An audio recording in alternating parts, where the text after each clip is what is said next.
Lena decided to marry her lover Benjamin, a cheerful merchant during her early youth. They got married in Berlin. From this marriage, they had a daughter named Aliza. Due to severe incompatibility, Lena and Benjamin decided to separate. Benjamin chose to return to his hometown in Poland, entrusting custody to Lena, and continued his business there.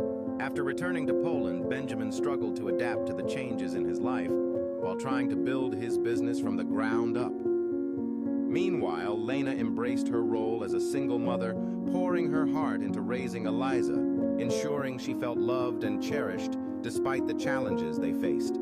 After going through difficult times, Lena decided to move to Stuttgart because Berlin reminded her of old memories.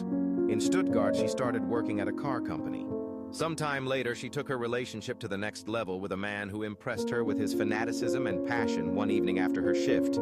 After a brief relationship with Carl, they married, setting sail on a new hope. Carl and Lena were like two strangers sharing the same bed, but they were mature enough not to let it bother them. Sometime later, Carl and Lena had a daughter named Mia. While Carl initially stood by Aliza after the birth of Mia, his attitude toward Aliza turned into an internalized hatred. Lena noticed Carl's profound indifference, but fearing the possibility of her second spring fading away, she chose to ignore it. When Aliza brought up this situation to her mother, she received the following response.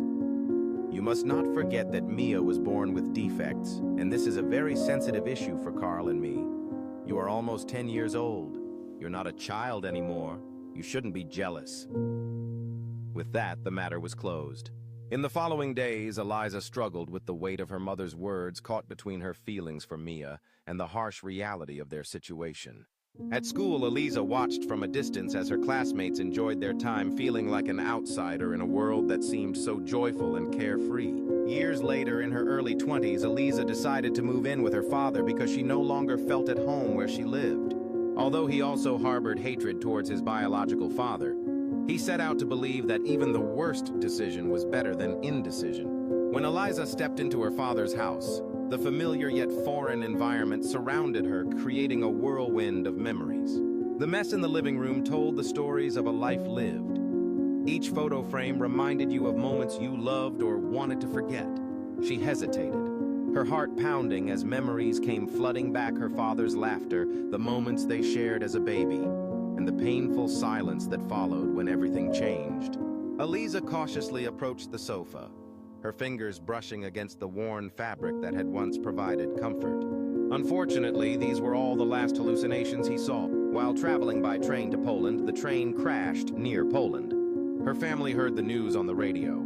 The names of the deceased were read one by one, and when Aliza's name was announced, her family mourned and cried to ease their conscience that day, but they couldn't be bothered to handle her burial.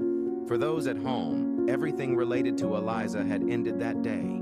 But Aliza was heading towards the reality where she saw the accident hallucination. 10 years later, disregarding her mother, Mia joined the German Women's League due to the fascist ideals her father had instilled in her since childhood. Because she performed her duties flawlessly, she was promoted to Auschwitz concentration camp when the war broke out. As she entered the grim world of Auschwitz, Mia felt the weight of her choices pressing down on her. Each command she issued echoed with the cries of those who suffered. The camp buzzed with fear and despair, yet she remained resolute in her duties.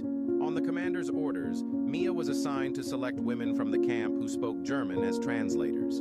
8 women who spoke German knocked on Mia's door and entered the room. 7 of them lined up in a single row were afraid to look into Mia's eyes, but one of them fixed his gaze on a familiar face. All meaning in the world had disappeared for these 2 pairs of eyes. Mia's heart pounded as the memories came back. He didn't expect to see that face again. Every heartbeat felt like a reminder of their shared past, a memory etched deep in his mind. The air in the room was heavy with unspoken words that neither of them dared to voice. Mia struggled to maintain her professional demeanor, the weight of the past pressing down on her, making it difficult for her to navigate the present reality. At that moment, the lines between duty and emotion blurred, casting a shadow over his decisions. When Mia's eyes met those of the familiar woman, time stretched, and emotions that had been buried deep under layers of duty and obligation came to life. With unspoken words, he became heavier every second.